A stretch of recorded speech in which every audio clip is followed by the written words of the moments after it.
ए BJP सरकार समय रे खणे खादन सब लूट हो ए मोहन माझी खणे खादन अंचल कहिथिले अण ओडिया संस्था मान पुरे जीवन आई सब ओडिया संस्था मान ओडिया युवक मान पुरे काम दिया किंतु आपण जेते खणे अंचल देखंतु प्लान देखंतु 3 जण अण ओडिया संस्था को छाड़ी देले 90% काम अण ओडिया काम करते आज राजनीति को राजेश जयस्वाल त्रिवेणी ग्रुप प्रभाकर ग्रुप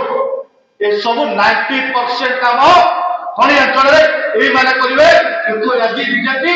ओडिया अस्मिता कथा कहि के आसला ओडिया युवक कथा कहि के आसला हम ओडिसा युवक माने बाहर दादन कटिबे आंध्र माड़ कहि दादन कटिया को जाई किंतु अणओडिया सत्ता माने काम करिवे अणओडिया लोक माने करि दुखिले आपण जिल्ला केउझर जिल्ला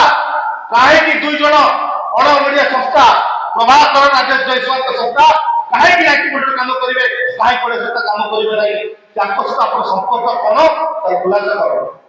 300 यूनिट बिजुली केबे देबे पुंजीपति मान को हजार हजार कोटी बाकी पड़ी केबे आदाय कर तार कथा जवाब दियो।